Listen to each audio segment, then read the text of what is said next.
Okay. Hello, yang dalam online dengar ke?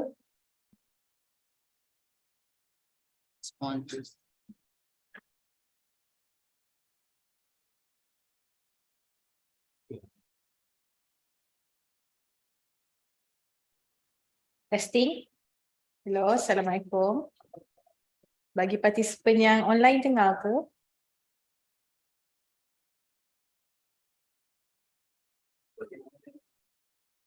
Arif. Tarik balik.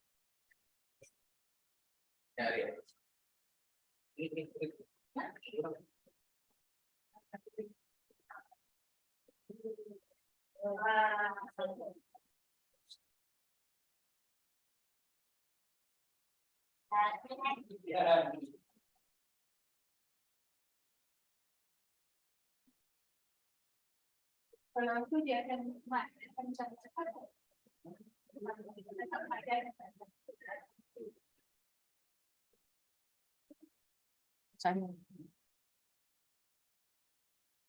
Hello.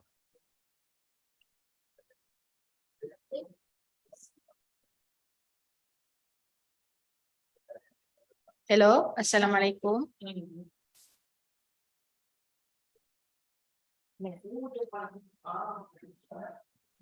Para nak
Okay, Assalamualaikum warahmatullahi wabarakatuh and a very good morning everyone. So we are now in the third day of our conference, which is the last day. So allow me to announce today's agenda. So for the first agenda is the workshop session, which will be led by our moderator. And the second one is keynote speech session at 10 a.m. And lastly, we will be having a parallel session at 11 a.m. So for the first workshop session by Dr. Anidah binti Robani, please welcome our moderator, Sister Nur Farah Atikah binti Ahmad. Please welcome.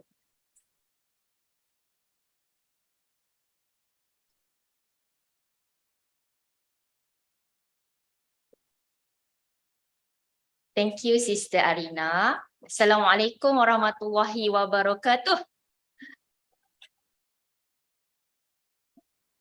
A very good morning to everyone and welcome to International Conference of Language Education and Tourism 2023, Day 3. How's everyone today? Alhamdulillah. Okay. Have you had your breakfast? Alhamdulillah. Me too. I also have my breakfast. Okay. I, Nur Farah Atikah binti Amran, will be your moderator for today's workshop. I appreciate you taking time off your busy schedules to join us this morning. I hope you will find this workshop to be fruitful and engaging. We are privileged to have Dr. Anidah Robani with us today. Dr. Anidah will be sharing her insights on how we can transform into a sustainable society through higher education. Get ready to be inspired, challenged, and empowered to take action. Before we start, let's hear some background about our speaker today. Dr. Anida is a senior lecturer at Institute of Technology, Management and Entrepreneurship, University Technical Malaysia Melaka.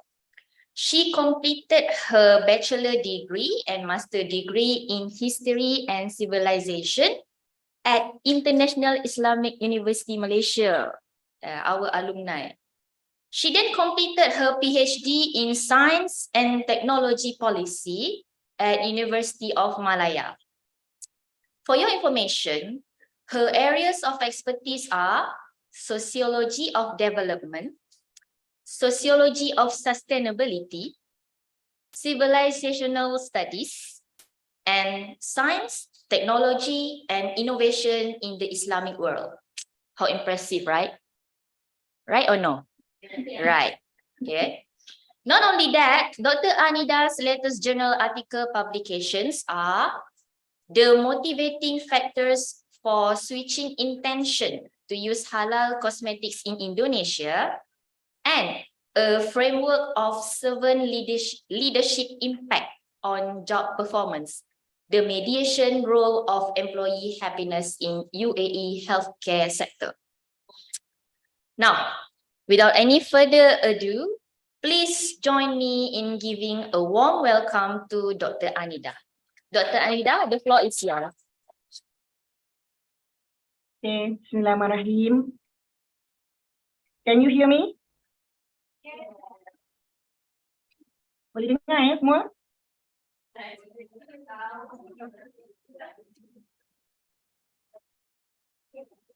Assalamualaikum, dengar tak? Okey, baik. Sekejap ya, saya nak share.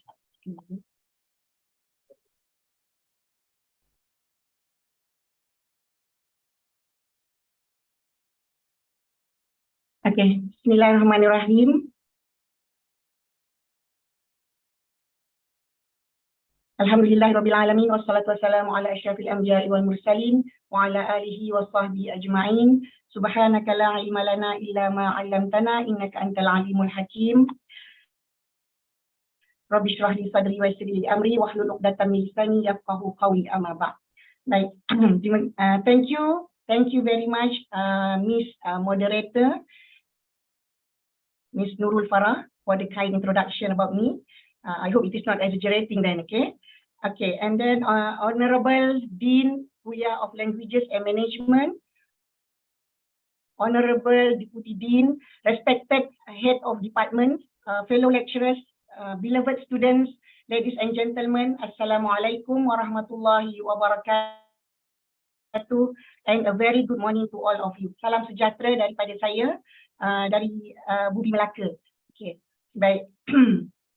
First of all, I would like to take this opportunity to express my gratitude towards Allah Subhanahu wa Ta'ala because of His mercy and because of His blessings that we are able to gather here on this platform, virtual platform, and to resume ICLET for the third day. I think this is the final day, if I'm not mistaken. Okay, and then secondly, I would like to congratulate the organizer, JLM, for organizing this ICLET, and also I would like to express my thankfulness and appreciation for the kind invitation for me to share my humble knowledge in this ICLET platform.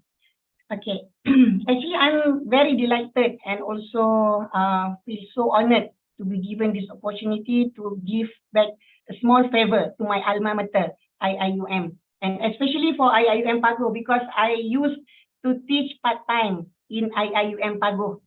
So maybe some of you here is actually my ex-students when I teach you part-time in Pago.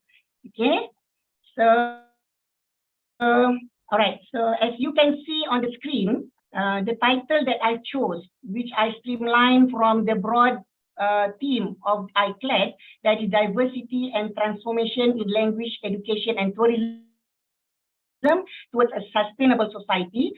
So I chose the topic under the sub-theme of the sustainable society. So this is the topic that I created that I'm going to share with all of you today, entitled Transforming into a Sustainable Society, Reflecting the Roles of Higher Education. Okay, as being introduced by Sister Nurul Farah just now, that my expertise is actually in the sociology of SDG, or sociology of development.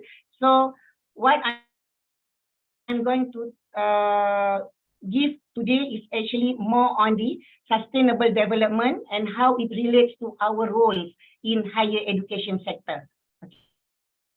Okay, so there are actually more or less 3 keywords in the title. That is the title, which is the keyword. The first keyword is on the sustainable development, and then the second keyword is the sustainable society, and then higher education as the third keyword. Okay, so this is the presentation layout. What I'm going to do today, that is on the giving an overview on what is sustainable development and SDGs. This is maybe just to add some values to your prior or your prior understanding on sustainable development and SDG. I'm quite sure that all of you are quite familiar with sustainable development and SDG, because IIUM is actually one of the champions in Sejahtera concept, which is on the sustainable development and how are we going to embed such Sejahtera concept practice in terms of principle and also in terms of practice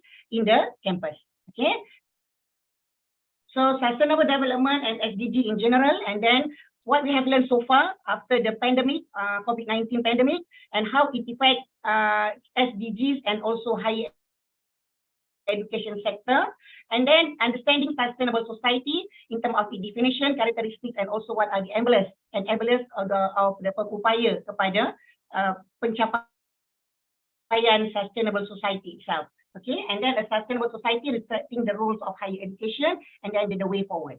Okay, so this is about the sustainable development, and do we really care about what happened to our planet, and it actually encompassing almost all aspects of life, not only about the environment. Okay, when we talk about sustainable development, it is not only about economic growth or economic prosperity. Okay, so sustainable development, initially it started in 1987 with the Brundtland Report, Our Common Future, which is the World Commission on Environment and Development in 1987. They issue this report, Our Common Future, and this become the landmark for the starting point on the worldwide concern and worldwide concern on the issue of sustainable development. Okay, so this is the Brundtland. It takes the name of the person itself, that is Harlem Brundtland.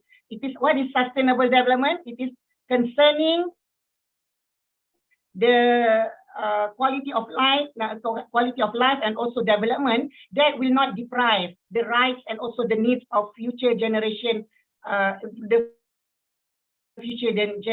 to use whatever the environment and also biodiversity and natural resources that we have today.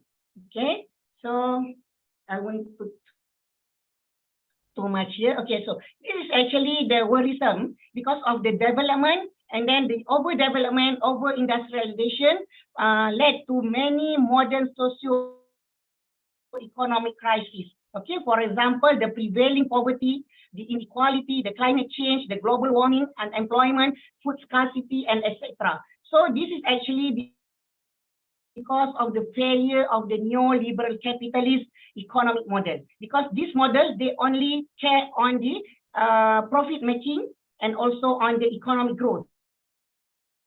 So it led to imbalanced development. Okay, development must be balanced. Okay, so I will talk about this later. Okay, so it is actually a wise balance. In terms of sustainable development, it is easy for you to understand that we must seek wise balance between economic growth, environmental sustainability, and also social justice. So the triple bottom line. So what is the triple bottom line? So this is the triple bottom line, that is economy, environment, and social. So these 3 pillars are interrelated, and they must be equally proportionate. Okay, so must be balanced and proportionate. Cannot only care on the economic growth, on the profitability, but we forget on the environment, cannot. And also about the society and community, we cannot neglect that pillars in this triple bottom line principle. Okay, and then now somehow the latest one, people take add another two pillars in this triple bottom line, so that it become quintuple. Instead of triple, it become quintuple. The 5 pillars, so they add partnership and also peace. The 5 P's before this is people, planet, and prosperity. Now they add partnership and also peace. Maybe when you Google or you browse the net, you can find that 3 P's or 5 P's. Okay, 3 pillars or 5 pillars, but it is all encompassing the three bottom line just now. That is the social, economic, and also environment. So this is sustainable development, the major pillars of sustainable development. So in terms of environmental pillar, social pillar, and also economic pillar, this is actually the details on it, which is on the agriculture, nature, environment, biodiversity, ecology, and then social culture, empowering the community. This is the social part, and then also the economic part, of course, which is on the economic prosperity, and how can we leverage the natural resources for the sake of local economy. So that comes your expertise in terms of tourism. If you want to help the community with the community tourism, and then you know it will be under the economic pillar as well as the social pillar and also the environmental pillar. You cannot sideline any of the pillar, but they are equally important actually. So this is the triple bottom line. If any development initiative that we want to make, we must make sure that every pillar is equally given due attention. Okay. All right. So this is sustainable development goal. It started in 2015, and we target in 2030 that the world will become with these all goals, with no poverty, zero hunger, and then with the enhanced technology, with the enhanced partnership, and also with the every 17 goals actually. Okay, so back to the previous one.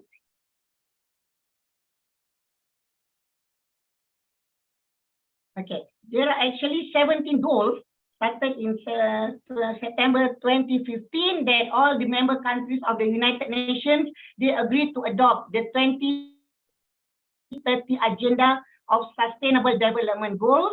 So with the spirit of partnership between government, industry, private, and also civil society. So actually, SDG is actually the responsibility of all. Okay, and then what we have here, 17 goals with 169 targets and 232 indicators. So all member countries of the United Nations, they have to report, and then United Nations will monitor the progress of the 17 SDGs, the 17 goals. So what are the 17 goals? These are the 17 goals. From no poverty up to the partnership for the goals. So we have 17 goals. So this is actually not only the Malaysian goal, not only the Indonesian goal, but this is actually the global vision or the global goals that we are having the responsibility to materialize or to make it happen in 2000 and in 2030. Okay.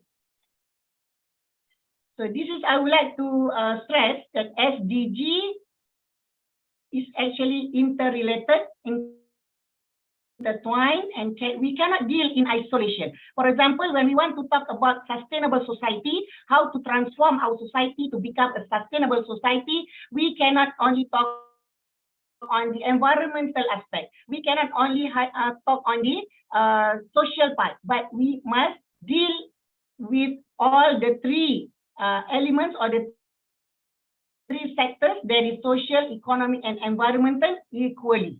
Okay, and it needs an SDG is actually involve massive actors and massive factors. So it needs concerted action and integrated solution. We have to think together on how can we come out with the workable solutions on all to achieve all those 17 goals. Okay. Okay, so this is the world that we want in 2030, free of hunger, free of fear and violence, a world with equitable and universal access to quality education at all levels, to healthcare and also social protection. A just, equitable, tolerant, open and socially inclusive world, sustainable, inclusive and sustainable economic growth. So you can see that all the triple bottom line can be detailed out with this, whatever I put in on the screen just right now. You can try to understand that it encompasses all those triple bottom lines, the social, economic, and also the environmental pillar. Okay, so it is time for us to work in concerted on how can we help to transform our nation or our society to become a sustainable society.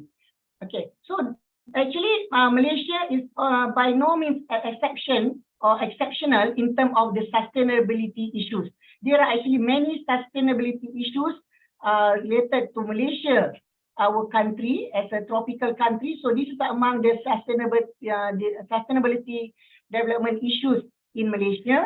And then with the latest one, the pandemic, which is the most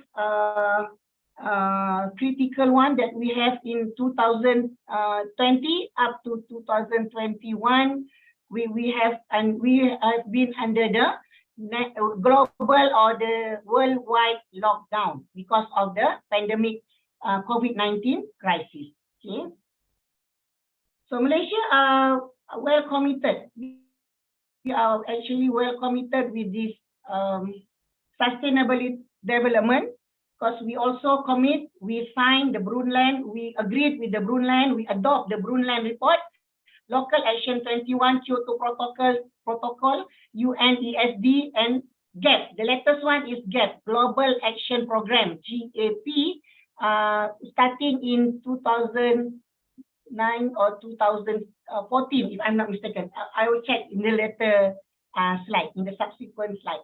Okay, so Malaysia Ministry of Education, Malaysia Ministry of Higher Education, actually, sorry. Here we have this ACAP, Higher Education Leadership Academy, where we have been trained to become the sustainability leaders. So to become the sustainability leaders, not only for the environmental champion, but also on how can we help the society, the bottom level, the society itself, on how can we achieve the sustainable development goals, not only at the micro level, but also at the local and micro level, which is the community and the society. Okay, so from urban to rural, it is not only about helping the macro level or the national level, but we must bear in mind that SDG leave the motto for SDG, leaving no one behind. So without with this motto, we must what the global vision want to aim actually to help even to the rural areas or the local community on how can we together achieve the sustainable development goal. The village economy. So this is among the important one, how to rebuild the village economy after the pandemic.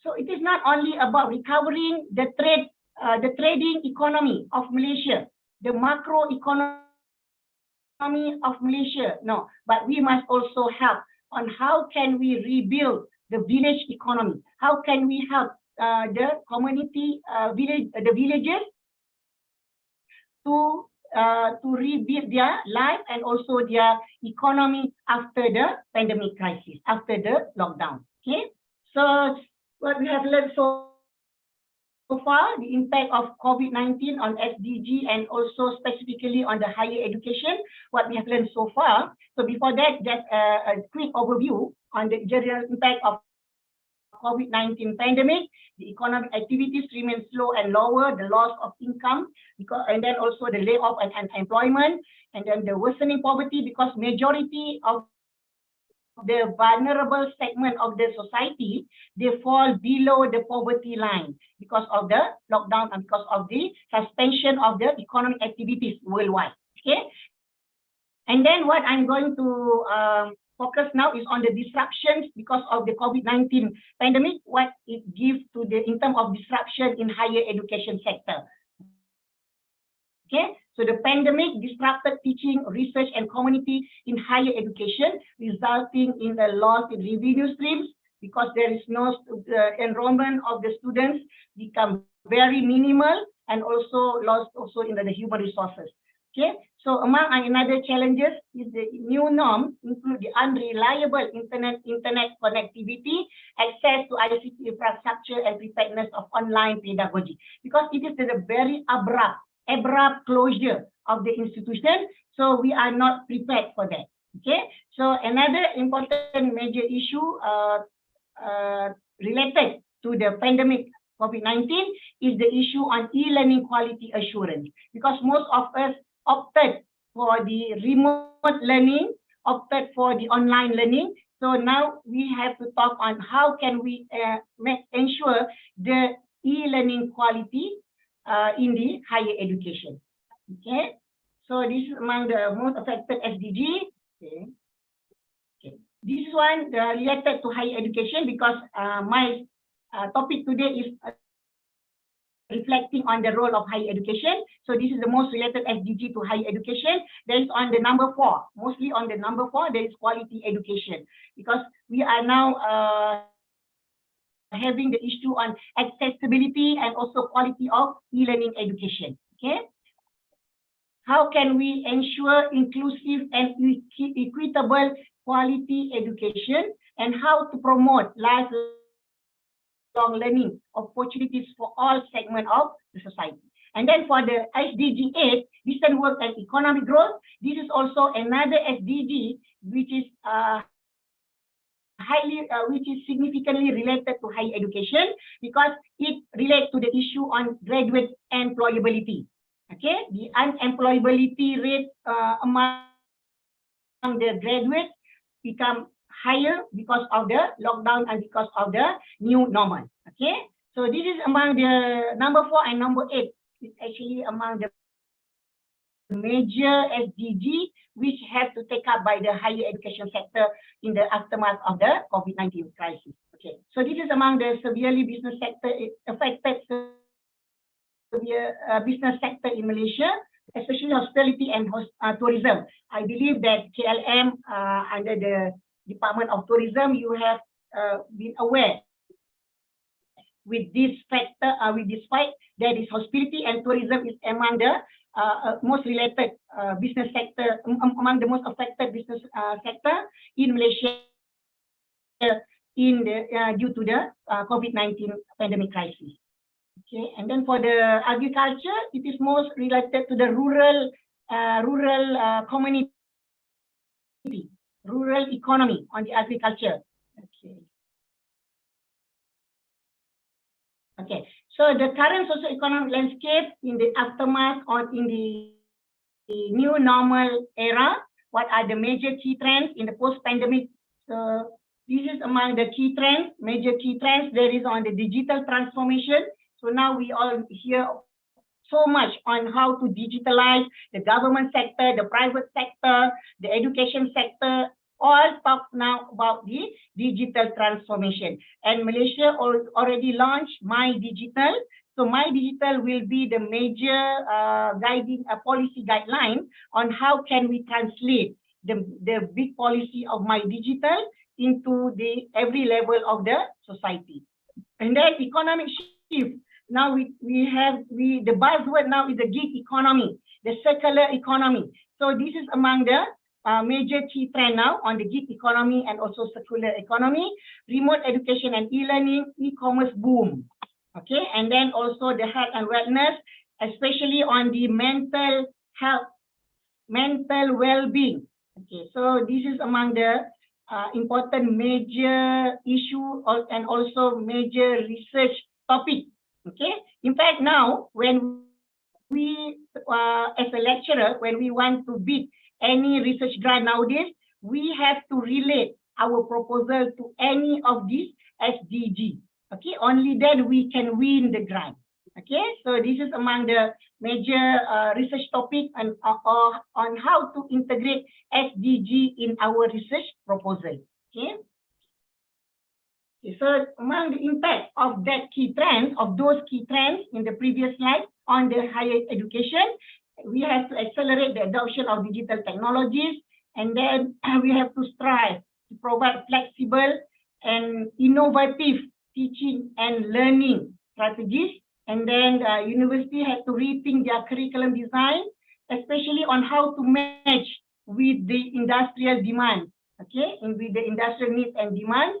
And then artificial intelligence and automation influence the development of smart educational technologies. This is what we call it as the virtual platforms, and also all those software and everything related to the education.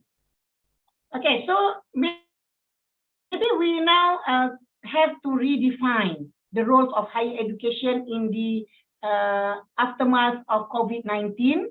So we can find that this is among the landscape or the background that we have to bear in mind when we want to redesign our curriculum in the new normal.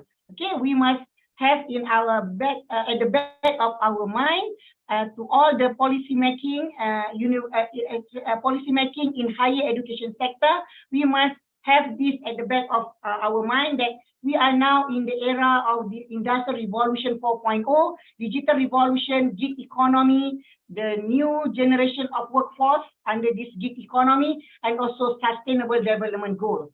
So the circular economy is fall under the number 4, that is sustainable development goals. Okay, so this is among the reflection that we must make when we want to redesign our higher education curriculum of our higher education programs in the aftermath of COVID-19 pandemic crisis. Okay, so it will make us easier if we want to know how can we play our role in transforming the sustainable, transforming the nation into the sustainable society. Okay, so this is somehow repeating that one. If you can, if you have any interest after this, you can also browse the internet to know more, to know details about this. Now, for nowadays, Japanese government, they already talk on Society 5.0.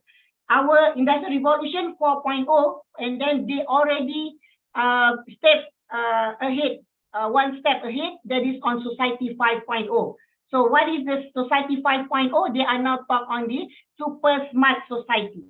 Okay, smart system by AI and IoT, Internet of Things and artificial intelligence in their livelihood, not only in their business, but also in their everyday life. In their daily life, they are now already talk about the super smart society, Society 5.0. Okay.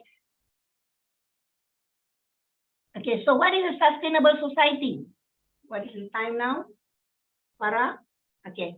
A sustainable society, definition, characteristic, and envelopes. A sustainable society must constitute. Okay, this is I already mentioned earlier that the triple bottom line will be the foundation on how can we achieve or transform into a sustainable society.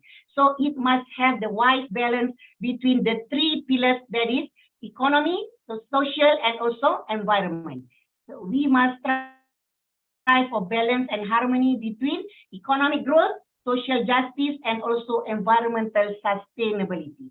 So this is somehow what we can define on a sustainable society. But now we cannot forget the role, the significant role or the significant potential of digital and digital technology. Okay, so digital and technology and digitalization are enablers in this transformation agenda on how can we achieve a sustainable society, so we must know what are those enablers, okay, or somehow the catalyst to achieve, to transform into a sustainable society. So digital technology and digitalization is one of it. Okay. Okay. So it must embody, a sustainable society must embody the 5 principles of green economy. Okay, so what is those 5 principles? The justice principle, keadilan, and then the good governance and principle, the planetary boundaries principle. We must admit that our planet, the natural resources are actually limited. We cannot use it for wasteful lifestyle, and we cannot go for over-industrialization, extreme industrialization, without giving concern to the planetary boundaries. Okay, our planet have a boundaries, have a limitation. Okay, if we want to industrialize, we must know the limit. Okay, and then the well-being principle, the concept of sejahtera, and then the efficiency and sufficiency principle. This is somehow related to the issue of production and also the issue of responsible consumption. The planet cannot afford for wasteful lifestyle. Okay, we must somehow create the eco habits on how can we lead the green lifestyle. Green lifestyle, green economy, green lifestyle. So this is actually the buzzword today. Green, green, green. Even I'm from the technical university, engineering university. We are now talking about the green management, green manufacturing. So now this is green economy, and how can we lead a green lifestyle? This is all these 5 principles must embody in the sustainable society principle.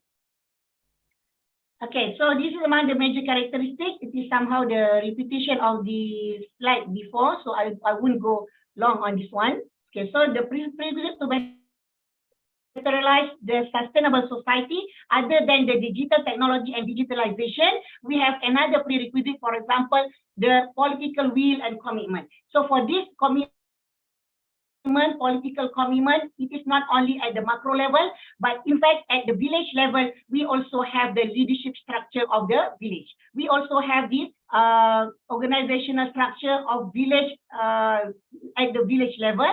We have Ketua Kampung, kita ada JKK. So this is actually the commitment at the local level that we must also help to nurture them, help to educate them on how can they give higher commitment to transform their village, to transform their society, to become a sustainable one. Okay, so inclusive and participatory decision making. So we must involve the civil society in the decision making of any development initiative. Okay, so there are many development projects. For example, in one village, they come one contractor and they want to make a development on the how to make the water theme park, for example, because they find out that there is a lake there, and then they want to make it a water theme park at that village. Okay, so we must bring all the civil society, the villages, to the process of discussion on how, because they are actually the people who will be involved as the actors, as the players of that development project, and also they are also will be those who will be affected by the development initiative. Okay, so we must bring them into the decision-making process. Okay, we must refer and also we must seek their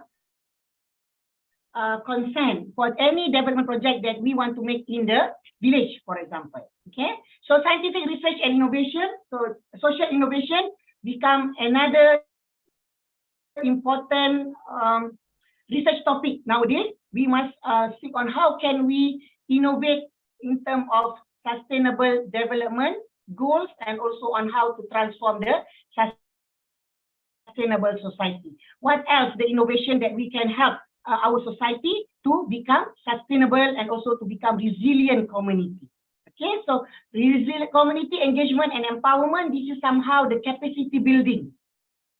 How can we help the community to become more resilient and to become more independent in their livelihood, okay, and also in their business.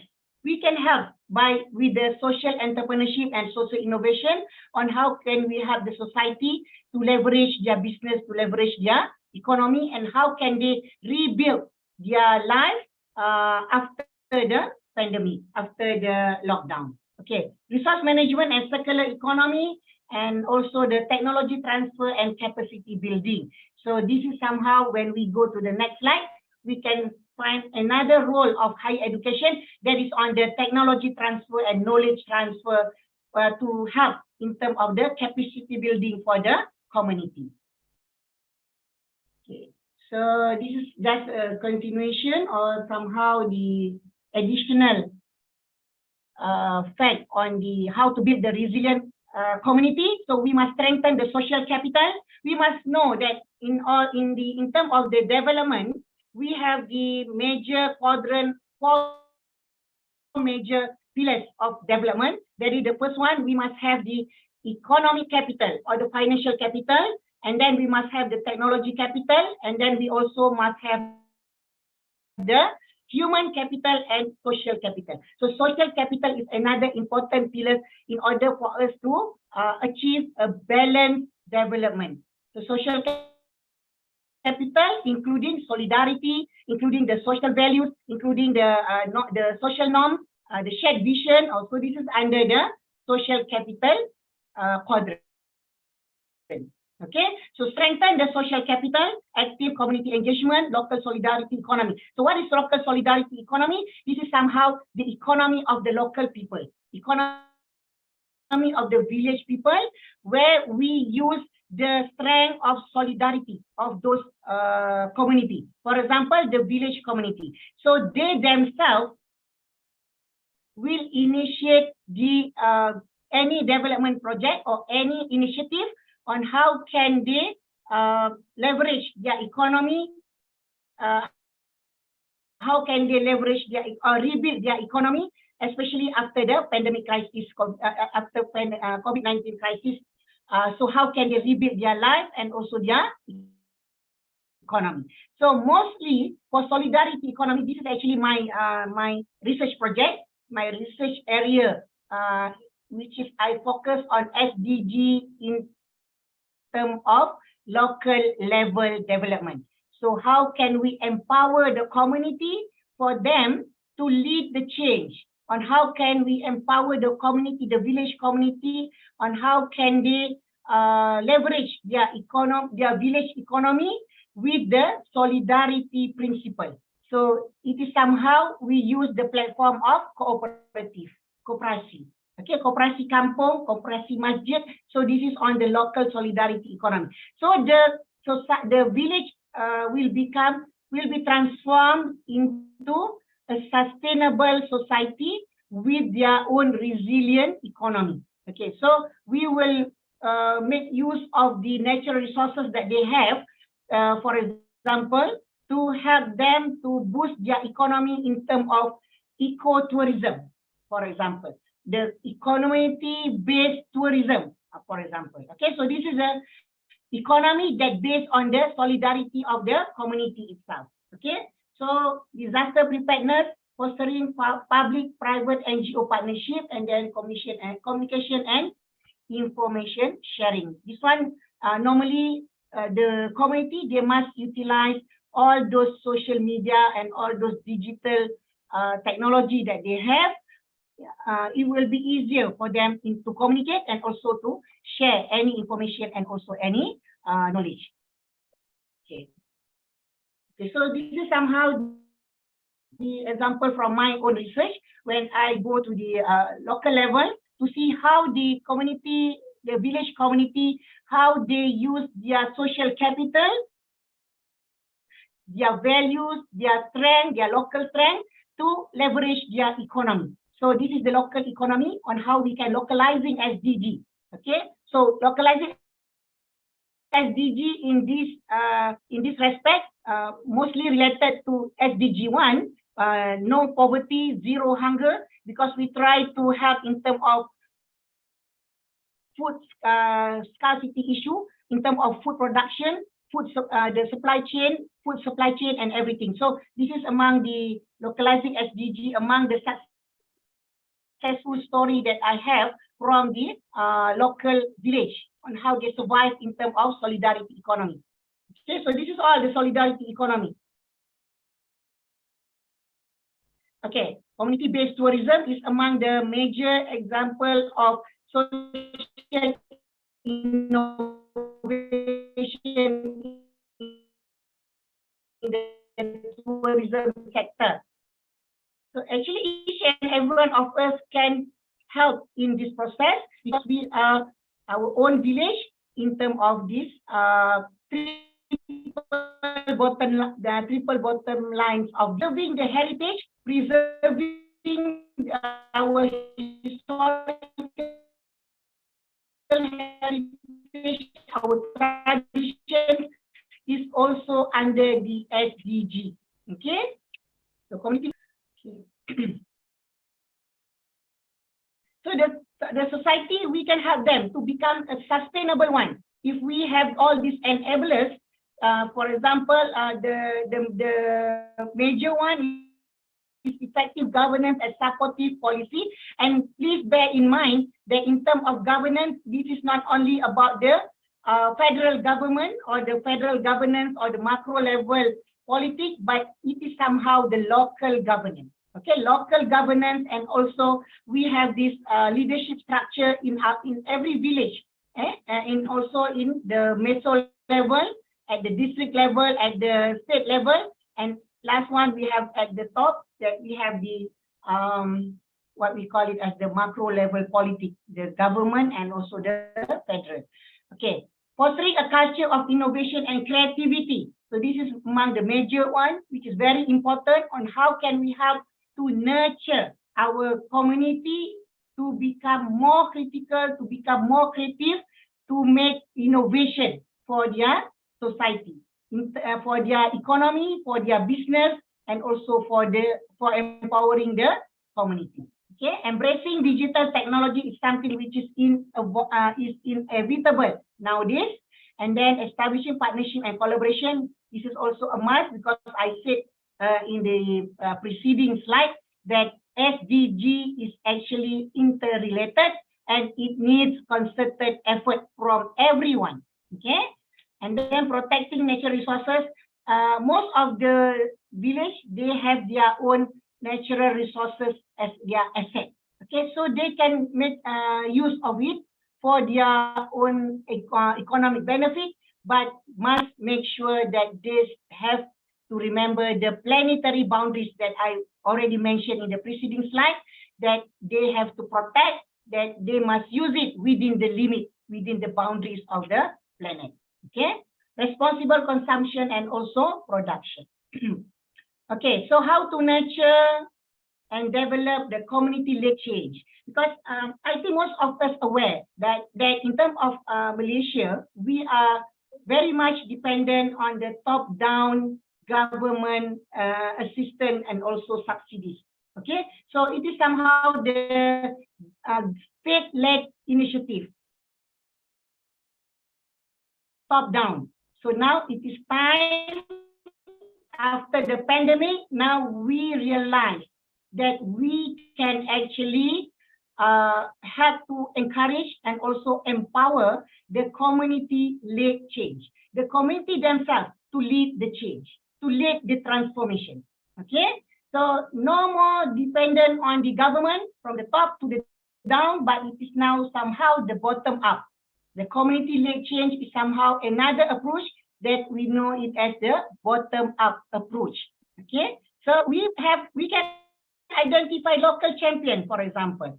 So in our village, try to see our own self. How can we contribute to our society? How can I contribute to our village? Okay, and then maybe we can become the local champion to materialize this SDG and also the agenda of sustainable society. Okay, and then for the capacity building, promote local solution. Maybe we can start with the SWOT analysis. Okay, we make a simple SWOT analysis on about our village. What are the strengths? What are the weaknesses? What are the opportunities that we have? And what are the threats that threaten our initiative or our project, for example. So we can promote local solutions based on our local strength. Okay, and then strengthen the community resilience by building the network. This is somehow related to the element of social capital that I already mentioned earlier, and then the developing the contingency plan. Okay. Reflecting the roles of higher education. Okay, this is just a little bit community engagement, knowledge sharing. Okay, for what can it reflect to the university or the higher education role? The first one is on the knowledge sharing, on the technology transfer, knowledge transfer, and also integrating SDG in research. So in every research that we want to conduct, make sure that we integrate the element of SDG in our proposal. Okay, so this is somehow what the university or the higher education can play their role. That is on the empowering the community and also on in terms of research and innovation. Other than that, we can also become or create our university to become the social innovation hub, for example, or to become the regional center of expertise. So we have the center where we gather all those expertise in every aspect of SDG in that center. So it will be easier for us to identify the partner and also the collaborators on how can we help to transform the society to become a sustainable society. Mentoring, mentorship, also community outreach and extension programs. So this is also somehow what we as the higher education sector can play our part in this respect. Okay. Okay, this is somehow the Ministry of Higher Education already identified the major problem that we are lacking in terms of sustainability leaders. Okay, and these sustainability leaders not only the responsibility of the lecturers, even the higher education students, you are all leaders. Okay, so you can lead the sustainability agenda, and you may start small, start with your own village or start with your own neighborhood, and then with your own village, and later on you can go further up in terms of your contribution. Okay. Okay, this is the lacking of SD or sustainability development leadership, sustainability leaders. And then most of the time, all this while, we are very much dependent on the state-led initiative, the top-down. We are very much lacking in terms of community-led change. Okay, so the community themselves to lead the transformation. Okay, and then the issue on this attitude issue, and also the issue of what we call it as the lacking of creativity and also critical thinking. So we don't have this kind of how can we lead the change in terms of social innovation. Okay, so the role of higher education: enhance awareness, disseminate knowledge, continue to disseminate knowledge and awareness, spearheading the awareness on SDG, and then we can lead in terms of the localizing SDG. The SDG, before this, I mentioned in the preceding slide that SDG is actually the global goal. But how to localize these global goals? So we can champion in terms of localizing the SDG in our society. Okay, we can lead certain thematic focus. Okay, for example, in the Kukup village, we can enhance in terms of their thematic thematic project or program there, which is on the wetland. For example, another example in Bali, because they have this Jatilwe UNESCO, the paddy field, ditanam cantik dengan apa kita panggil di lereng-lereng bukit, Jatilwe. You can browse the net after this. This is also another example of the local natural asset that they use to leverage their economy in terms of from via or through the edu-tourism or eco-tourism. Okay, so we can help as the higher education players or higher education actors. So we can help to identify what are the local strengths, and then we can help to leverage that strength for their own benefit, especially for their own economy and also in terms of empowering their community. Okay, identifying local university and their area of expertise and their SWOT in support of SDGs and enabling NGO. Okay, so we can have in terms of partnering. Okay, how can we partner them to find the collaborator from the industry, from the NGOs on how can they also together help the community and also the society to achieve SDG itself. Okay. Okay, so this is somehow,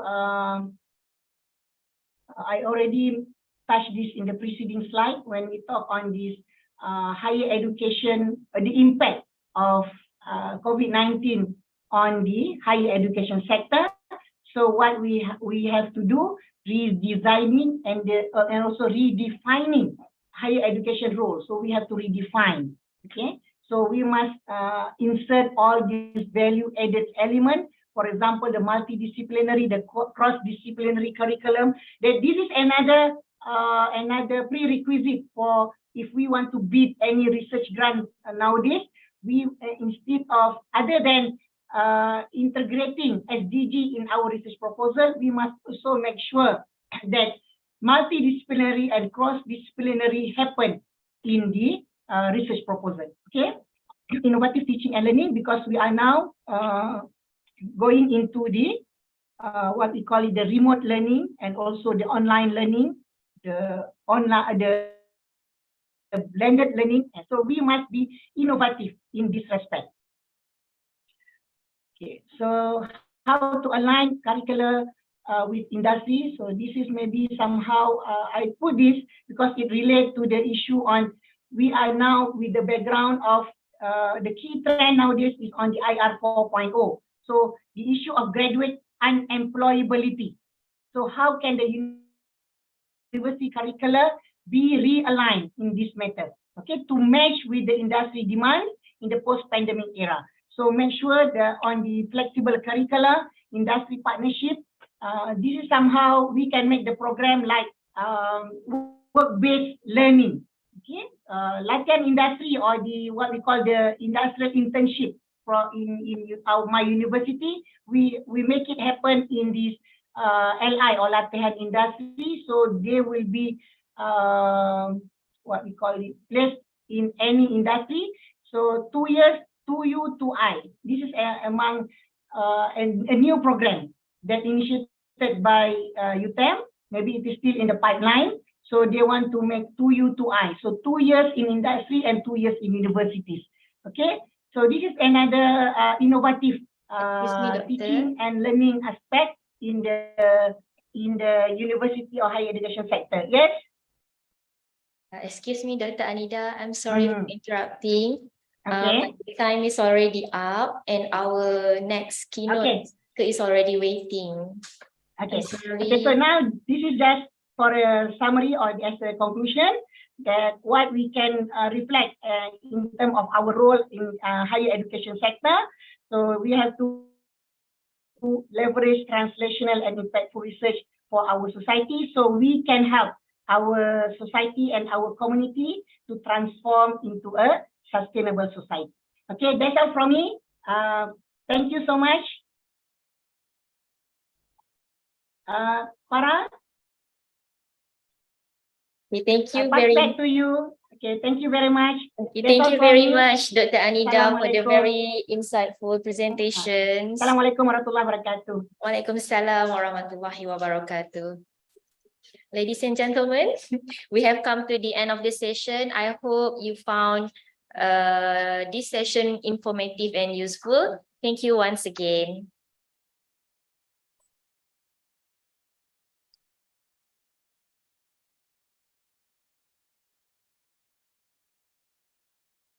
Thank you, Dr. and Sister Farah.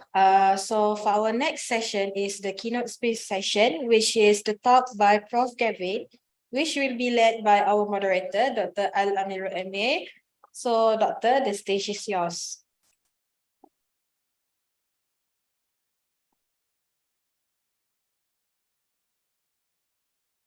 Bismillah. Bismillahirrahmanirrahim. Assalamualaikum warahmatullahi wabarakatuh. A very good morning. Welcome to the third and final day of the 5th International Conference on Languages, Education and Tourism, ICLET 2023. My name is Amirul of KLM IIUM, and I'll be your moderator for today's session. Before we dive into today's agenda, I would like to set forth a few housekeeping rules to ensure the smooth flow of our conference. Firstly, kindly ensure that your mobile phones or any other device is either switched off or put on silent mode. Secondly, as we highly encourage participant interaction, you will have the opportunity to ask questions after our speaker's presentation. For those in this room, we request that you hold your question until the Q&A session. For those who are joining us via Zoom, please feel free to type your question into the chat box at any time during the presentation, and they will be addressed during the Q&A. Now, without further ado, it is my absolute pleasure and honor to introduce our speaker of the day. Professor Gavin is the Director of the Quantitative Data Analysis and Research Unit in the Faculty of Education and Social Work at the University of Auckland, New Zealand. He is a Fellow of Association of Psychological Science and holds honorary position at Umeå University, Sweden, the Education University of Hong Kong, and from July 2023 at Thammasat University, Bangkok. Professor Gavin's research focuses on psychometrics, the psychology of teachers and students within assessment, cross-cultural differences in assessment processes, the use of technology system to analyze and report students' achievement, and multivariate statistical analysis method. Today, Prof. Gavin will enlighten us with his extensive knowledge on making assessment truly educational, going beyond obvious obstacles. Professor Gavin, the floor is yours. Kia ora. Thank you very much for this opportunity to be with you this morning. I suppose I should say Salamat Pagi. There we go. I'm going to try and do this so that there is time for question and answer. And I want to talk about how some of the obstacles that make education assessment not educational. There are many administrative and important uses of assessment, but as a person who used to be a classroom teacher, my goal is always how can we make assessment part of what's going on for the classroom teacher to help the teacher do a better job. And so that's the perspective I want to take today. And to be educational, assessment has to meet certain standards.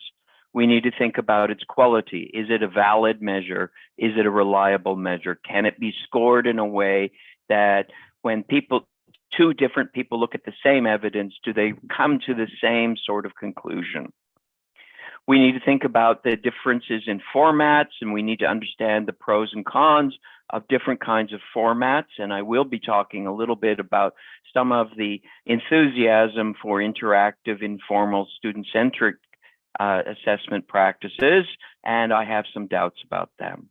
And of course, we need to acknowledge that different assessments and different times at different places have different purposes. And my goal in education, for assessment to be educational, it must be formative and oriented towards improvement. But there is still a legitimate place for summative evaluation. And the interaction between these two purposes is not trivial. So what does it take for assessment to be educational? Certainly, from my perspective, information has to go to the teacher. The teacher is the person who's paid to be in the room to make sure other people's children learn the things that society says is important.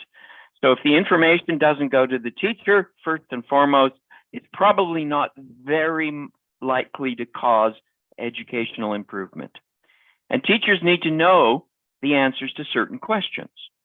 Who's mastered what I've taught so I can stop teaching it?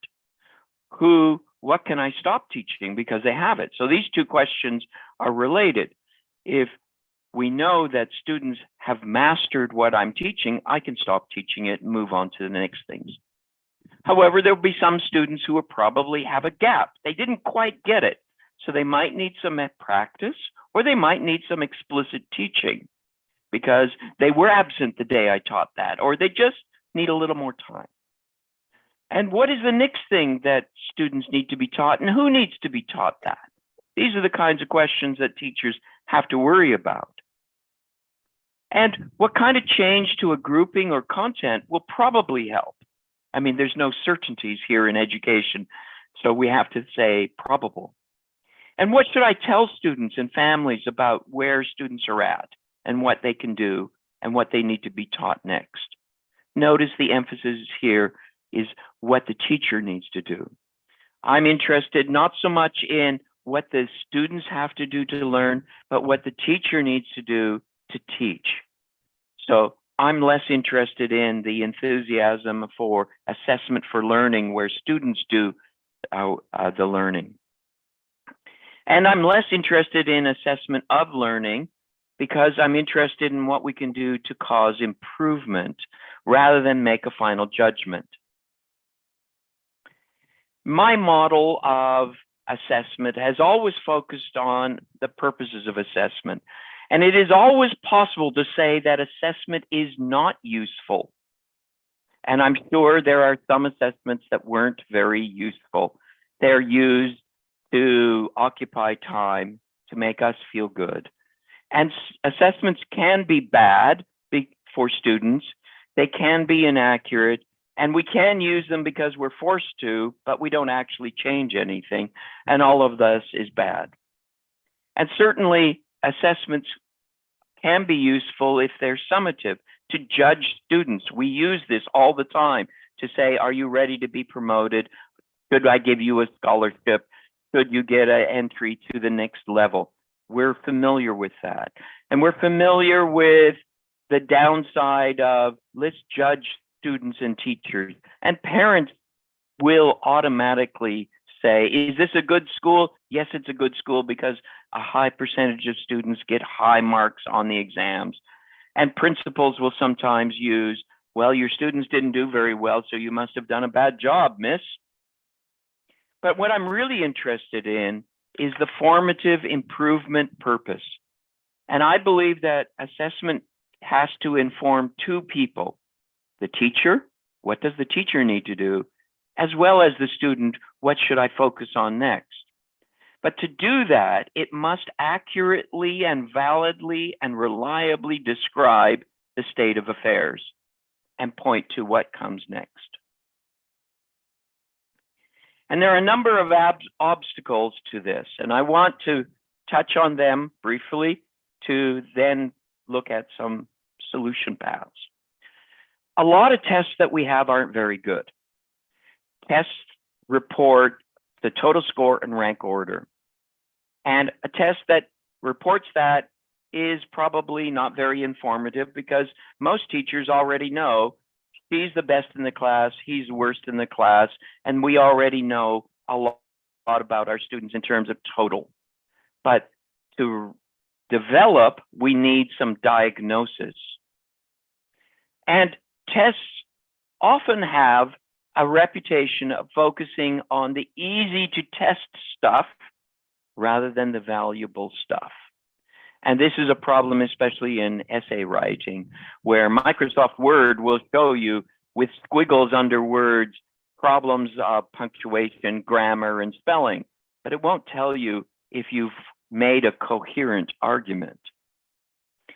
Accountability pressures are bad too, where students are expected to do well and there's pressure and punishments given to teachers, then teachers will maximize scores and they will do things that are not quite professional to inflate scores.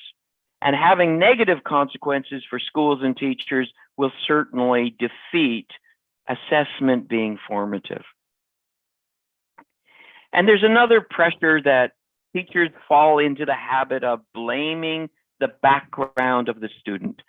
Oh, they didn't do well because their families are poor, they don't have books at home, they never read, they don't speak the same language as school at home, the parents aren't very well educated, the parents are going out to work all the time. We can blame the background, and this is not educational. Let me address some of these things. The use of tests to create rank orders of best to worst, strongest to weakest is well established. We can do this very easily. And the assumption is that your position at the start is relatively stable. And it's unlikely for the best student to suddenly become the worst student. And it's also unlikely that the worst student will suddenly become the best student. So the position is relatively stable.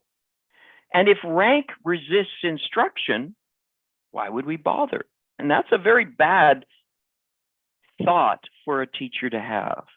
If teachers believe that you can't make a difference, that's counter to the purpose of being a teacher. And one of the problems with norm referencing is that teachers have a habit of normalizing on their own population, on their own school, their own class. And they tend to think that the best in my class must be good in the country, and the worst in my class must be really bad. But classes are not equal to the nation. There are some schools where everybody starts much lower than the average. Other schools that are very privileged, where everybody starts much above the average. So rank is not dependent on actual quality. It just depends on who else is in the group. And if teachers think that my group is pretty good, they might not actually be good. So we might be deceived about quality compared to rank. Pressure on teachers from external sources. Sarah Bonner's chapter in this handbook is a very important book to read. And you can see that there are practices that teachers want to do to help students improve, but at the same time, there's pressure on teachers for mandates from government, from society. Parents want students to do well on exams. Government wants students to do better. In New Zealand, there's a policy from the government that says 80% of students will achieve the National Certificate of Education Level 2. And so there's pressure put on, and there's time constraints, and there's individual beliefs. And so teachers exist in this space that's very complicated. My own research in New Zealand, we looked at what teachers believed about assessment on the right-hand side of the screen, and we looked at the kind of practices, the types of assessment they did. And what I want to point out to you is the paths in the middle that are bold. And what we see is that these New Zealand teachers said, I will use informal formats, self-assessment, peer assessment, group activities, for two reasons. I believe that assessment should improve student learning, and I think assessments are irrelevant. And so it suggests that there's a tension between how teachers think about formal testing and improvement. At the bottom, there's two accountability beliefs. One accountability belief is about schools. If I believe that assessment is a good way to show a school is good quality, it predicted that teachers thought about assessments of deep learning, higher order thinking. In other words, if you want to know I'm a good school, look at how students change in their deep thinking. But they also showed us that if you think that assessment is about judging students, they thought that formal tests would be of recall and remembering, lower order thinking skills. Now, tests do not have to just be lower order thinking skills. Multiple choice questions can be written for deep processing, but this is a belief that teachers have. So we had to deal with this. We had to deal with teachers in helping them to understand that a formal test could be deep as a way to find out how well we're doing. And so there is a myth that teacher-centered testing, teacher-centric assessments, standardized tests and quizzes and homework are always summative. And there is a myth that student-centered activities like peer and self-assessment and classroom interactions are necessarily formative. I want to address this concern here that I have because we've done research into the validity of informal student-centric assessment. So we developed in New Zealand a lot of standardized tests that are diagnostic, that are actually formative, not summative. And I want to show you that many of the student-centered so-called formative assessment activities are actually not formative. I want to start with peer assessment. There are two important values. It's important that students see in peer action activity that they are interdependent. I need me, and that we have the same value. So diversity of value has to be low and interdependence has to be high. Because in peer activity, things can go wrong. People can decide to give their friends high marks and their enemies low marks. Students in a group can collude with each other to give each other high marks because we're a good group, even if the work was poor quality. Higher marks can go to students that are more dominant in a group situation. And there are students who can benefit from being in a good group but do nothing. So group work by itself is not necessarily a valid measure of what each person has contributed to the group. It must be an environment where students feel they're safe. You want people to be able to take the risk of saying to someone, I don't think your work is very good. And that can elicit a negative response. And here we find that students, even in New Zealand, where students in high school are aware that some people their friends might just be nice and they'll put nice stuff, they won't tell you the truth, or they might be nasty to each other because of an opportunity to be nasty. Because we put kids in a class where they didn't choose who else was in the class. So it's quite possible for there to be a very negative and skewed environment where what people say to each other might not be the truth. And this relates to self-assessment. As Dunning points out very clearly in his article, people tend to be unrealistic about themselves. Everybody thinks I'm better than they actually are. And they tend to be unrealistically optimistic about how quickly they can do things or how well they do things. And very few of us will admit that we're in the bottom 50%, that we're below average at being friends or being a lover or being a driver. Very few people admit these things. We tend to neglect or ignore key information when it comes to evaluating our work. And we simply sometimes don't know everything that we need to know in terms of determining the quality of our work. And now this applies to teachers as well as students, and it applies when students interact with each other.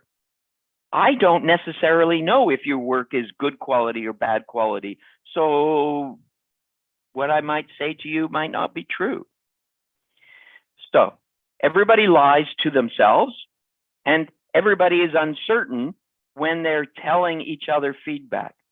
And so that means that in terms of assessment for learning, peer and self-assessment, much of what students have to say just isn't valid.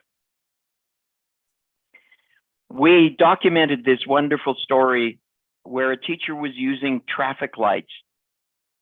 Red means, I don't understand what you're teaching us. Please don't go ahead. Please go back over this again. Green means, I got it, carry on. Yellow means, I kind of got it, I'm not really sure. So we're in this classroom, and my colleague was interviewing these students about their ability to understand fractions. This is primary school, about grade 5, grade 6, something like that.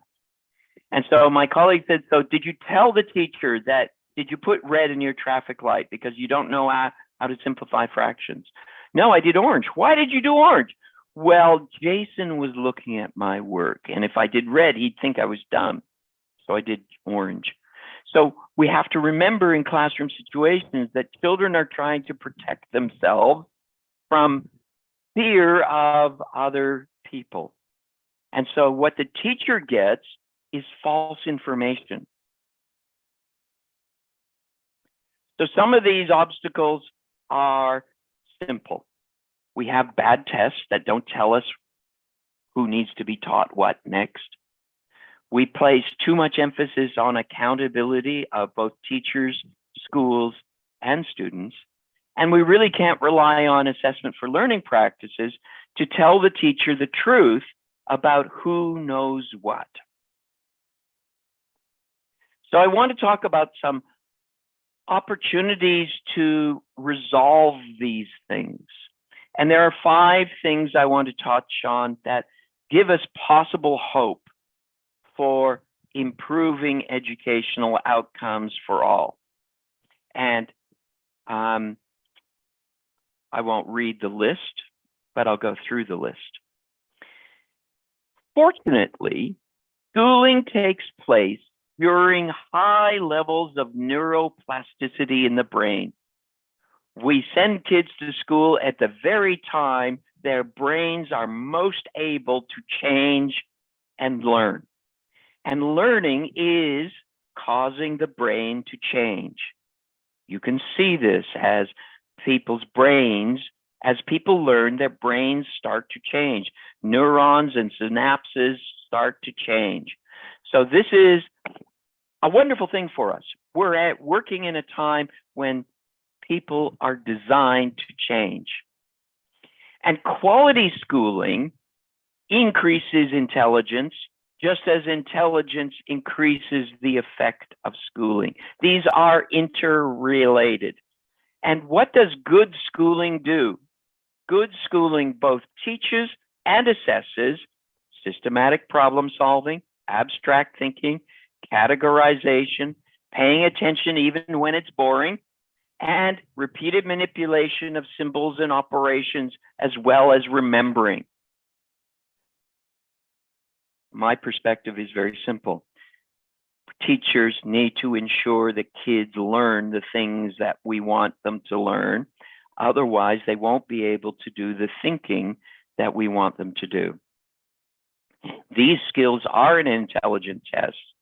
So intelligence is a product of schooling as well as an input to schooling. Kids who can already do some of this when they first arrive accelerate faster. And it is our job as teachers to make sure all kids get this input and opportunity. And if we condemn the low progress students to only remembering and not challenging them to think abstractly and systematically, we're doing them a disfavor. This article shows clearly that going to school helps develop mental abilities. 10 months of schooling had a statistically significant effect for crystallized ability, for fluid ability, and working memory. Now, these effect sizes are not huge, they're small. But year on year on year, going to school and being challenged by high quality schooling increases mental abilities. Parents matter too, and this is an opportunity for us. This is a study where we took some data where we found that when you measured students' ability for intelligence and then asked them their perceptions of the demand of school and the parents' perceptions of school. So we had data from parents, from kids, and the kids' performance. And you can see that the greater the IQ, the more students said, yeah, I cope with the demand of school. And the less I worry, and the less my parents pressure me, and the less I'm worried about how frequently we have tests. And at the same time, parents said, no, the more my kid does better on school, the less I'm worried about the demands of school, the less I'm worried about school grading, and the less I think parents that schools put pressure on my kids. And when the parents have a positive view, that also contributes to positive views or negative views of the children. You can see here, I've circled in blue, that when parents think that school is putting too much pressure on them, that reduces the kids' ability to cope and increases their sense, I'm worried. So parents matter to kids.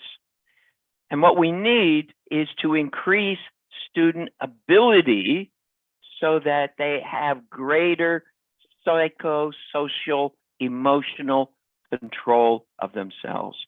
Don't worry about teaching them to cope and worry. Teach them about ability.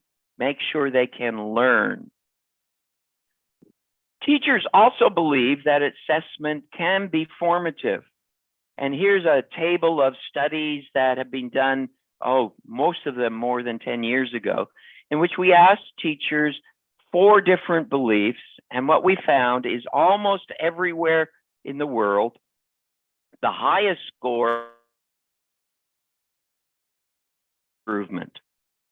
And the lowest score is about judging schools. So what we can say, and I feel very confident in this,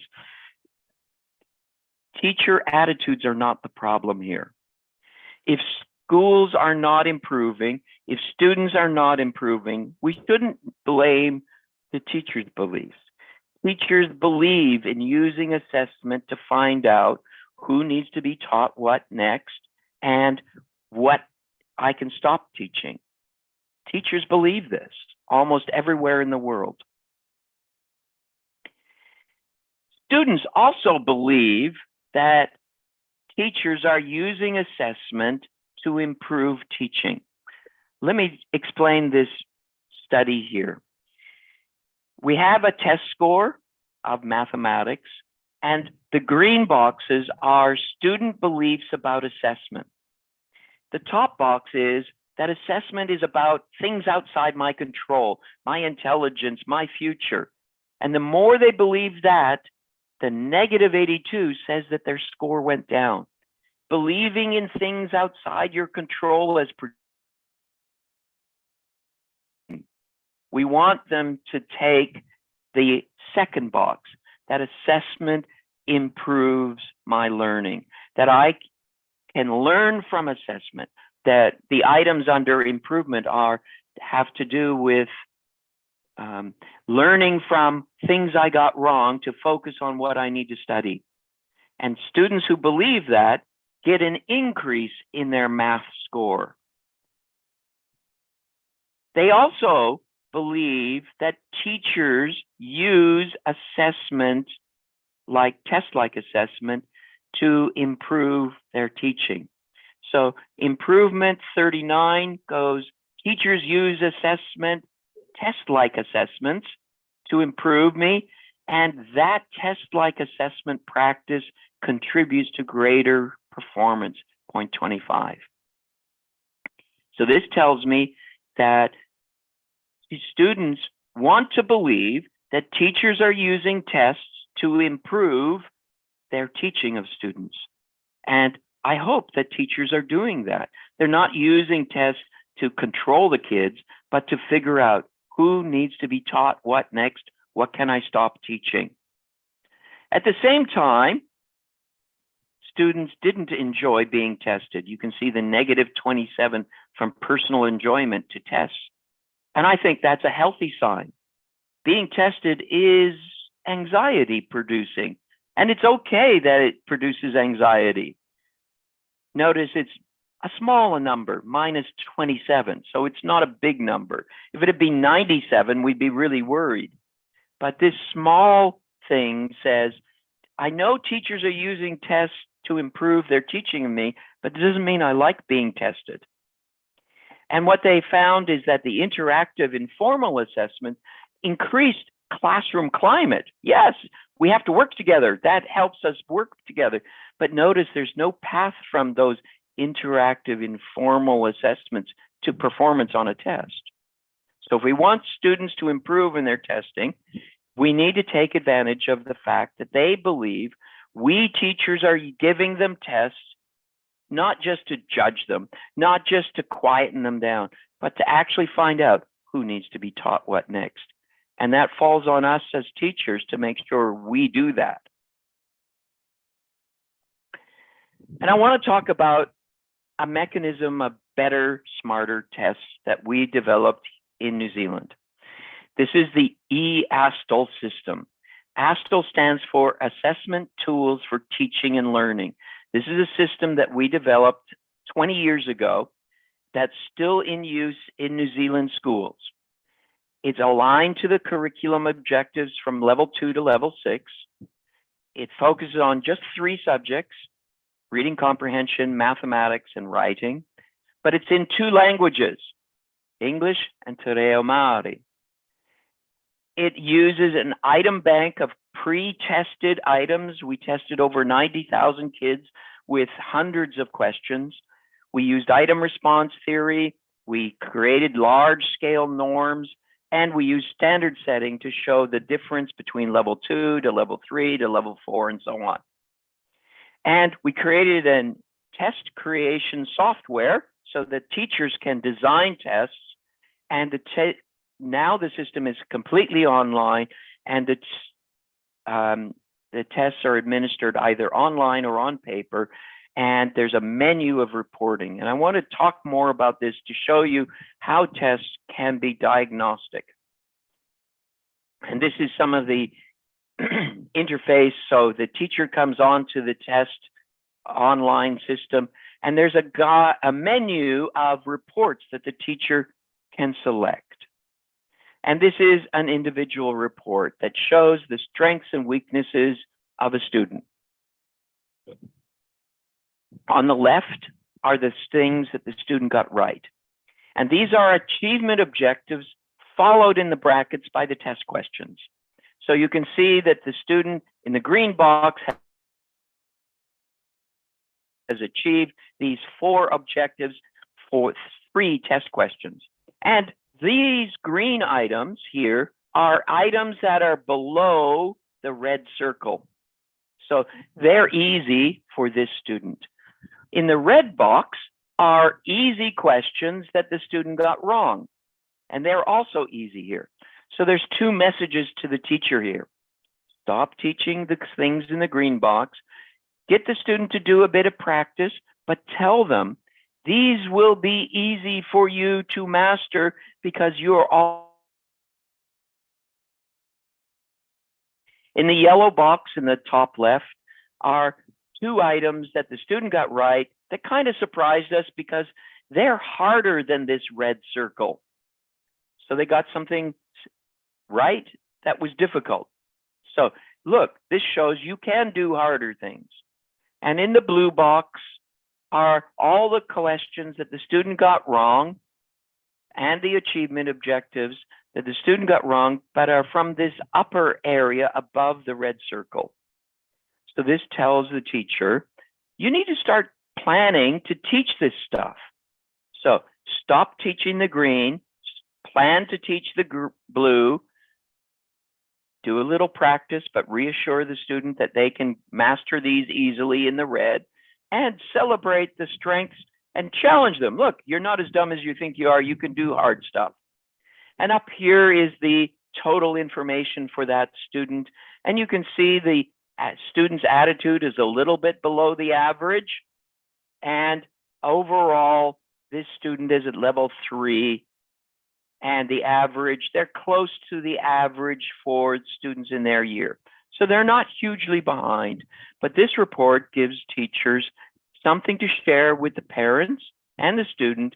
This is what we're going to be working on. This is the plan for you to work on this. But of course, administrators want to know, how is the whole group doing? And here you can see that this is a year 8 group. There were 16 students who did this test. And you can see they're very much better on the surface processing. And they're about average for the deep processing. They look good compared to the average, and they look good on processes and strategies. So this is a group of kids who are doing pretty good. But if I was going to do anything with this group of students, they'd say, well, I need to start challenging them with some more deep thinking. We use the Solo taxonomy rather than the Bloom's taxonomy to define what deep thinking is, relationships and abstractions. But of course, teachers don't just teach individuals. Teachers teach groups. So that individual report gets spun 90 degrees. And now we can see this is for the whole group of 16 students. And we can see red says they have a gap. So we need to do some practice and maybe some reteaching. But here is a blue area that they need to be taught. And there's 1, 2, 3, 5 questions on punctuation that the 44% of the class, it's still really too hard for them. The green stuff says they've mastered this, please don't teach this. So where there's not enough information, for example, here, there's only 1 or 2 questions, we might need to design a new test to find out whether there's stuff, what they can be taught. And so it looks like there's a lot of practice this class needs. But classes are not all in the same place. Here is the average for this class. You can see the high bar, but there's kids up here and kids down here. And so we can say, well, if we're going to do grouping activities, who should go with whom? Should I mix some of these top kids with some of the lower kids? If so, who are they? So this report allows you to click on this bar chart, and it gives you a list of who's at the top, who's at the bottom, and you can decide what to do about it. Should I mix these lower kids with the upper kids? Or should I make some pairing across them? This is all the challenge of peer tutoring and group work that you can decide, maybe I'll just take this top group and give them something new, and I'll focus on teaching these lower kids. So it is possible to take advantage of the power of schooling and the power of brain to learn, and to integrate testing and assessment into that. It is possible to rely on the positive beliefs of teachers, parents, and students that come about through achievement, through capability, through performance. We must focus on competence first.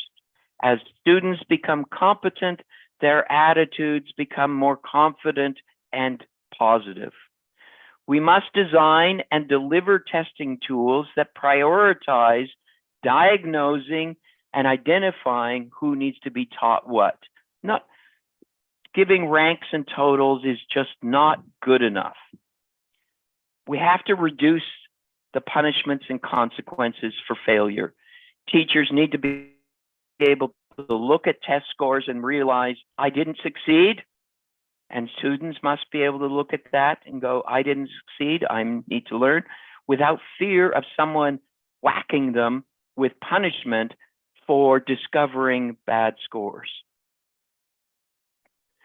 We need to see that poor scores is how teachers can change. When I see poor performance, I can make a difference. And then that poor performance can become improved performance.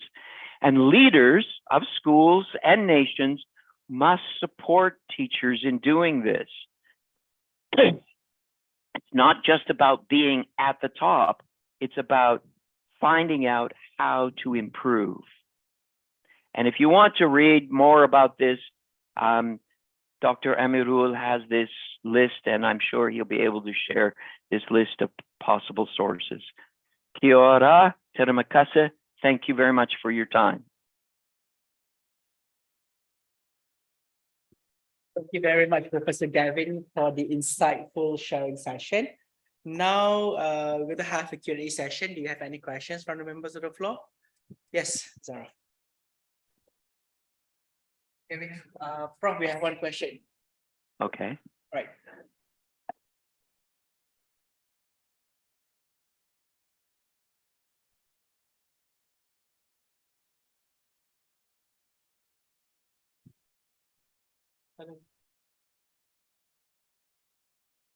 All right.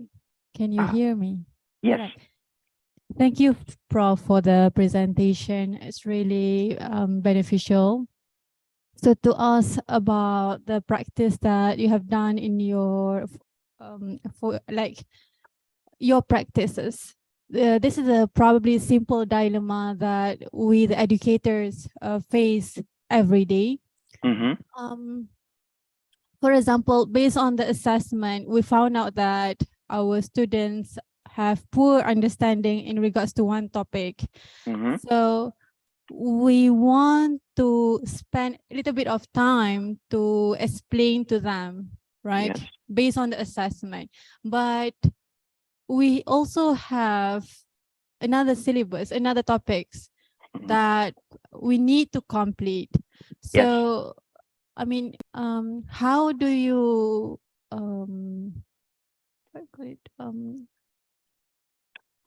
what is it? How do you cater about this dilemma? Dilemma, yes. Right. This is a leadership and management role for leaders to say, what we care about is learning, not performance on the final exams.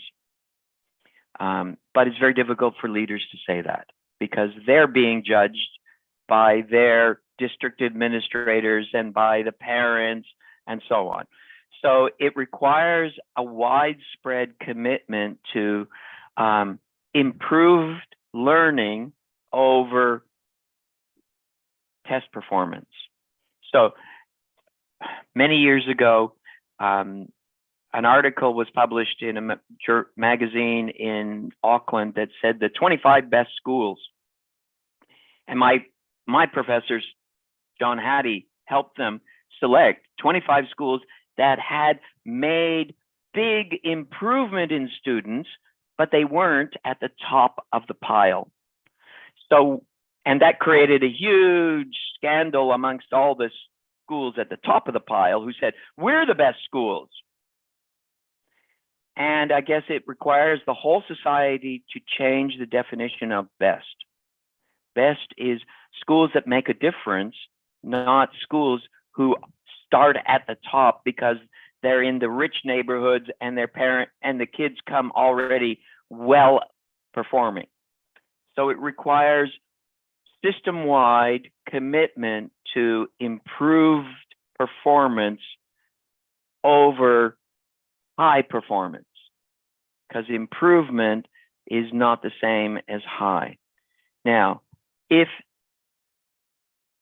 teachers are under pressure, they want to create improvement, but the bosses and society press them, you're going to get a kind of schizophrenic situation where teachers are being pressured to cover the curriculum, to speed through all the topics and disregard the student ability and gaps. And that's a tragedy. And so it is a whole country, nation's commitment to best is improved, not highest. And until that happens, you're going to have to struggle with the dilemma. And what happens is, after a while, teachers who really care about the dilemma leave teaching or go to teach in a different school which has a different attitude. And this is where policymakers and school leaders play a very important part to create a climate and environment where it's okay to not cover the whole curriculum thinly, but rather less of the curriculum, but well. So we always have this tension in education, the difference between thin and wide versus deep and narrow. I'm sorry, I don't have an answer for how to cope with the dilemma, but it is a dilemma, and it is one that can't be solved just by teachers.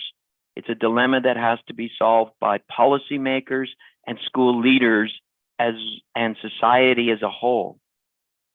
Don't blame the teachers in this situation because it's an unfair dilemma. Please read the chapter by Sarah Bonner, where she has this diagram showing the pressure on teachers and the beliefs they have. I want to make a difference, but the world is pressing against me.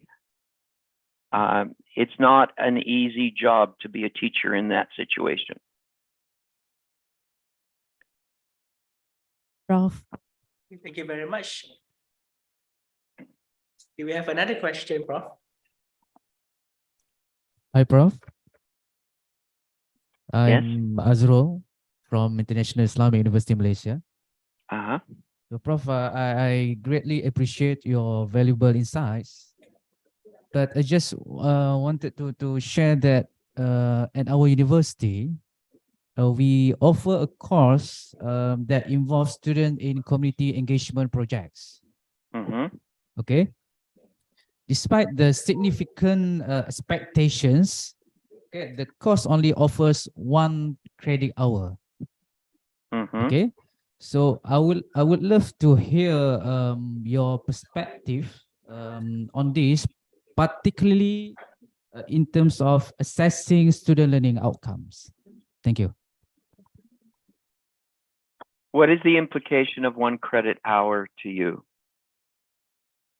Yeah, it's only 1 credit hour, but if you look at the learning outcomes, okay, the course requires so many things.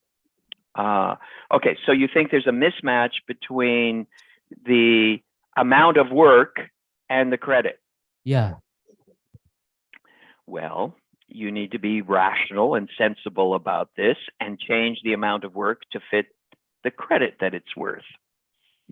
If you can't change the credit weight, if no one will allow you to say this is actually 5 credits because it's so much work, then you have to change the work to fit the credit.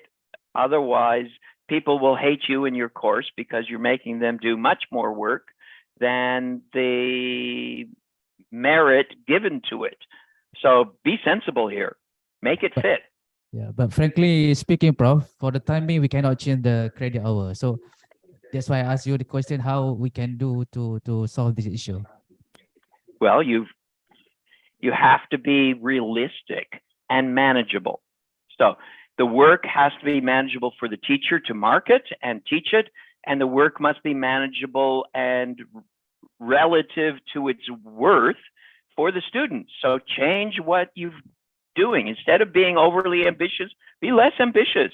Make it fit the credit hour that you've been given. Don't make it more than it really is. So you have to make things fit. Okay, Prof, now you have many supporters here. Yeah. Thank you. Be realistic. Okay, thank you. Thank you. Do you have any other question? Okay, Prof, I have one question. Towards the end of your presentation, you mentioned about we have to remove or reduce punishment and consequences. Yeah. So would you mind to explain this in relation to students' assessment? To what assessment? In relation to student assessment. Okay. if you want something to be really formative, there has to be an exchange of information for performance. So some students in higher education won't do things unless it counts, and that influence trickles down to school. If this doesn't count, why am I doing it? So you want to motivate students to do it.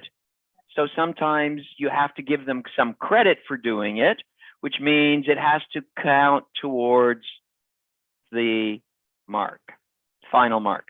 So in my university courses that I teach, I give them multiple activities and I make them count.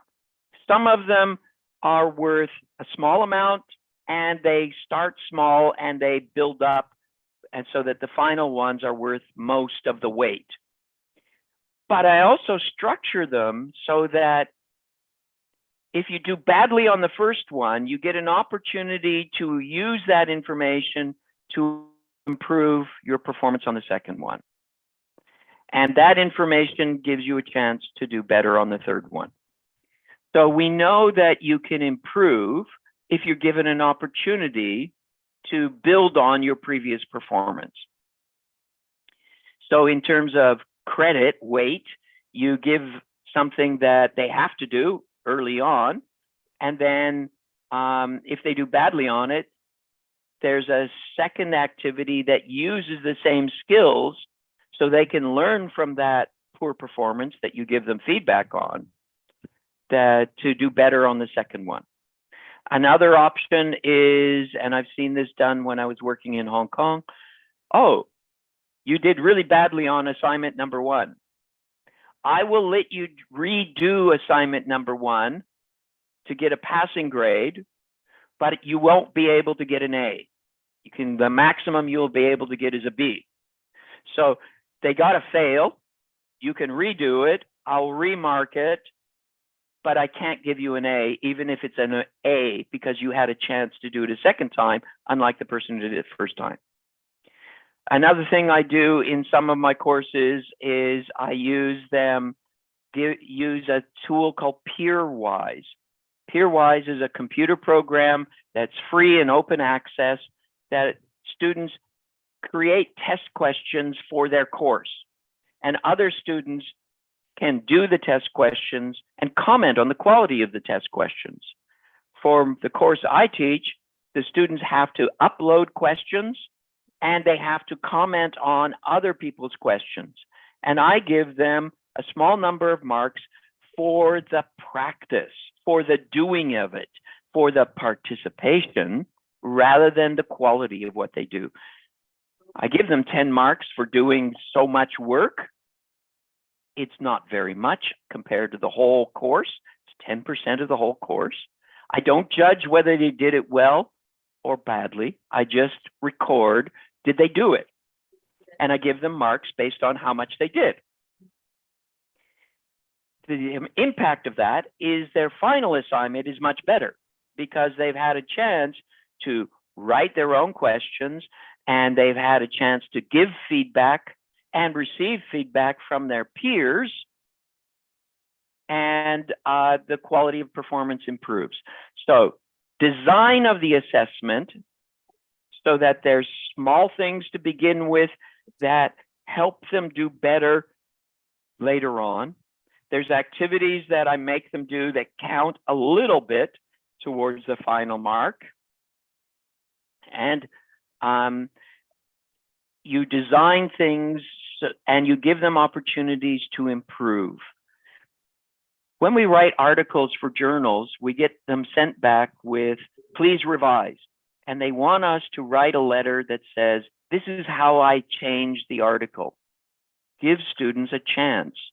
In my course on assessment, they have to write a reflection on their assessment, where they get to say, I didn't do this very well.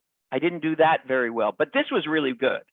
And we give them marks for their honesty, rather than where they might not get high marks for certain parts of their project, but they get high marks for saying, this part of my project wasn't very good. So design the assessment to be scaffolded, sequential, small amount of weight, but weight that might matter in the end. I hope that's kind of an answer to your question. Yep, thank you, Prof. Okay, any other question? Okay, Prof, I think that's all from us. So on behalf of the organizing committee, thank you very much for joining us as one of our keynote speakers, and we hope to see you again in future. Have a good day, Prof. Thank you very much. Thank you very Bye-bye. much. Over to you, the MC.